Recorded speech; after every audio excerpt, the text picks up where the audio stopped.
Investigators say meaningful leads, they've been hard to come by, even after the family offered that $1 million reward earlier this week. Officers swarmed a property in a burst of activity that signaled the end of a long silence.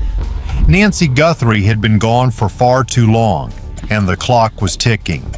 Then the FBI sat Tommaso Cioni down for an interrogation that would last for hours. The crazy part is, he started the meeting acting like a concerned family member. But here's the catch. The evidence didn't match his tears. After midnight, Monday, February 1st, a masked, armed man approaches Nancy's door. Head down, he focuses in on the home's doorbell camera, then turns back to grab foliage in a clumsy attempt to cover the device. Eventually, the walls closed in and he spoke the truth. That confession, now public, reveals a series of events that are hard to even process without feeling a sense of dread. Cold room truths. Federal agents spent years tracking the movements of everyone involved in the disappearance of Nancy Guthrie. For a long time, the case felt like it was going nowhere, with only whispers and theories filling the void. They didn't have many updates. Nancy Guthrie, mom of Today Show co-host Savannah Guthrie, remains missing after being kidnapped from her Tucson home over the weekend. That changed when they finally sat Tommaso Cioni down in an interrogation room that was barely 10 feet by 12 feet, 3 meters by 3.5 meters. For starters, the atmosphere was thick with tension as agents played a slow game of cat and mouse. They knew that Tommaso, the son-in-law, held the keys to the mystery, but they needed him to turn them. See, the FBI had been gathering data for months, looking at cell phone pings and credit card swipes. They realized that Tommaso's phone had traveled nearly 15 miles, 24 kilometers away from his home on the day Nancy vanished. This was a key detail because he had originally told local police that he never left the house that afternoon. When the agents confronted him with this, his face went pale and he started to fidget with his shirt collar. It's not that simple though, because he didn't break right away. He tried to claim he was just out for a drive to clear his head, but the agents weren't buying it. They pushed harder, showing him photos of the area where his phone had been spotted. It was a wooded area near a lake, far from any main roads. And get this, the agents had found tire tracks that matched his vehicle perfectly. Tommaso started to sweat, even though the room was kept at a cool 68 degrees Fahrenheit, 20 degrees Celsius. He knew he was caught in a lie, and that's putting it lightly.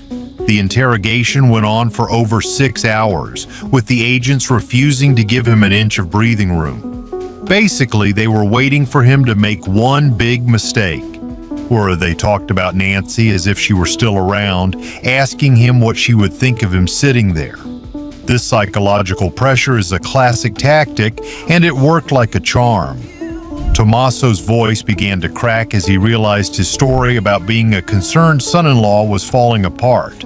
Nobody expected this to happen so quickly, but the weight of the evidence was just too much for him to carry. What most people don't realize is that the FBI had even more information that they hadn't even shown him yet.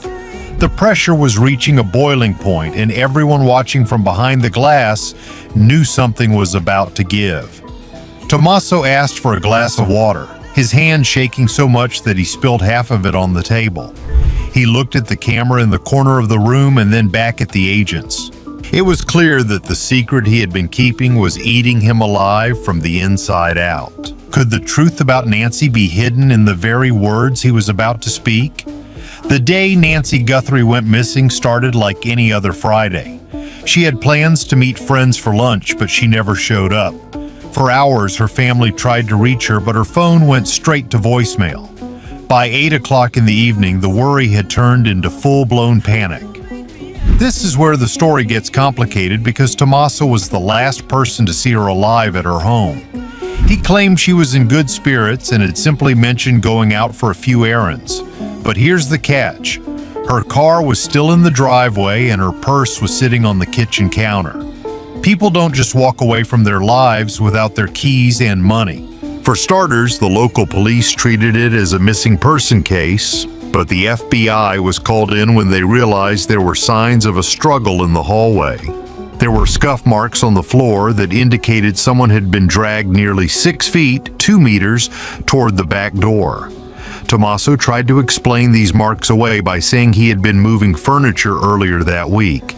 See, he always had an answer for everything, but the answers never quite added up. Neighbors reported hearing a loud thud around 2 o'clock in the afternoon, right when Tommaso claimed he was taking a nap. The distance between the houses was only about 50 feet, 15 meters, so sound traveled easily through the quiet neighborhood. A delivery driver caught a glimpse of Tommaso's car leaving the driveway at 2:30, driving much faster than the 25 miles per hour, 40 kilometers per hour speed limit. What most people don't realize is that these small details were the building blocks for the FBI's interrogation. They were slowly painting a picture of a man who was frantically trying to cover his tracks. So, here's the deal. The agents knew that if they could prove he was lying about the timeline, they could prove he was involved. They spent hours going over the same 10 minutes of the day, asking him to describe every single thing he did. Tommaso started to get frustrated, his stories becoming more elaborate and less believable. Hands down, he was the most suspicious person in the room, and he knew it. There are still many rumors on the air, but what many can confirm is that Nancy's disappearance was no accident. The tension in the interrogation room was a reflection of the tension in the entire town. Everyone wanted answers, and they wanted them now. The FBI was determined to get to the core of what happened on that Friday afternoon, no matter how long it took. Was there a witness hiding in the shadows that Tommaso didn't know about? Unspoken horror. The moment Tommaso finally broke wasn't a loud explosion, it was a quiet, defeated whisper. He leaned forward, resting his head in his hands, and admitted that things had gotten out of control. He told the agents that he and Nancy had been arguing about money and family secrets. For the first time, the disturbing part of the title became a reality. He described a situation where his anger took over, leading to an outcome that could never be undone. He didn't use the word, but he made it clear that Nancy had passed away in that house. The crazy part is how he described the aftermath.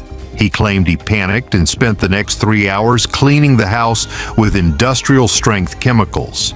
He used nearly 2 gallons, 7.5 liters of bleach to try and erase the evidence of what had happened.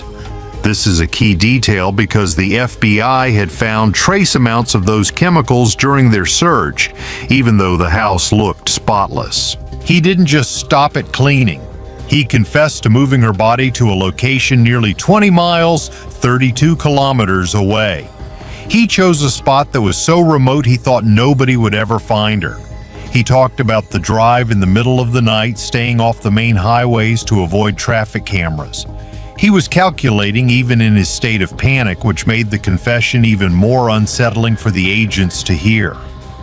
What most people don't realize is that he had actually gone back to the site 2 days later to make sure everything was still hidden.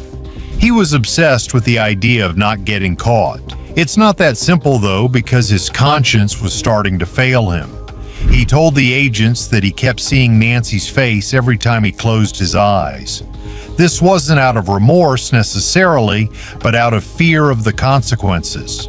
Basically, he had turned into a shell of a man, or driven by the weight of his own actions. The agent sat in silence as he laid out the geography of the disposal site, marking an X on a map they provided. He gave them landmarks, like a specific oak tree and a rusted fence line that ran for about 100 yards, 91 meters. Would the physical evidence at the site match the horrors he just described? Following the map Tommaso drew, a team of over 30 investigators headed into the woods at dawn. And they had to hike for nearly 2 miles, 3 kilometers, through thick brush and uneven terrain. The air was damp and heavy, matching the mood of the search party. For starters, they used ground-penetrating radar to look for disturbances in the earth. They were looking for anything that didn't belong in the natural landscape. And get this, after 4 hours of searching, the radar picked up something significant. It was located about 3 feet, 1 meter below the surface. You're right where Tommaso said it would be. The team began the slow process of recovery, working with the precision of surgeons. They found items that belonged to Nancy, including a piece of jewelry she wore every day. This was the moment the investigation shifted from a missing person to a recovery mission. What most people don't realize is that Tommaso had tried to bury other evidence with her, thinking it would all just disappear together. They found a pair of work gloves and a small shovel that had his DNA on the handle. The discovery of a pair of gloves found about a mile or so from Guthrie's home. They appear to be similar to the ones seen in the doorbell video. Investigators are testing them for DNA. It was a mountain of evidence that made any defense almost impossible. Hands down, the FBI had built a case that was airtight. So here's the deal. While the team was in the woods, Tommaso was being processed at the station. He had stopped talking entirely, realizing the gravity of what he had done. See, he had hoped that by confessing, he might get a lighter sentence, but the nature of the crime made that unlikely. The community was in shock as news of the discovery leaked out. Nancy was a beloved grandmother and friend, and the idea that her own son-in-law could do this was too much for many to handle. The recovery took nearly 12 hours because they wanted to ensure every single piece of evidence was documented. They found that the area had been disturbed recently, confirming Tommaso's story about returning to the site. Everything he had said in that cold interrogation room was proving to be the truth, as disturbing as it was. Is it possible that Tommaso had help during those dark hours of the night? Justice served. In the end, the interrogation tapes provided by the FBI served as the final nail in the coffin for Tommaso Cioni's defense. He was charged with multiple felonies, including the act of taking a life and tampering with evidence. The trial was short because the evidence was so overwhelming. Nobody expected this to happen when the search first began, but the truth always has a way of coming to light. But here's the catch. Even with the conviction, the family is still left with a hole that can never be filled. They have to live with the knowledge that the person they trusted was the one who caused the most harm. It's not that simple to move on from something so traumatic. The Guthrie family has asked for privacy as they try to navigate their new reality. What most people don't realize is how much this case has changed the way the local police handled disappearances. They are now more aggressive in the first 48 hours, knowing how quickly a trail can go cold. Basically, Nancy's legacy is now tied to a shift in how justice is sought for the missing. There are still many rumors on the air about Tommaso's motives, but the core truth remains. He made a choice that destroyed multiple lives. The FBI's release of the tapes was a way to show the public the reality of the investigation and the importance of every single piece of evidence. See, justice isn't just about a jail cell, it's about the truth being known. As we look back on this case, we have to wonder if there were warning signs that everyone missed. Could this have been prevented if someone had spoken up sooner? The thing is, we might never have all the answers. But we have enough to know that Nancy Guthrie will not be forgotten. Do you think the justice system did enough for Nancy's family in this case? What would you do if you discovered someone close to you was hiding a secret this dark? Make sure to like and subscribe for more deep dives into true crime.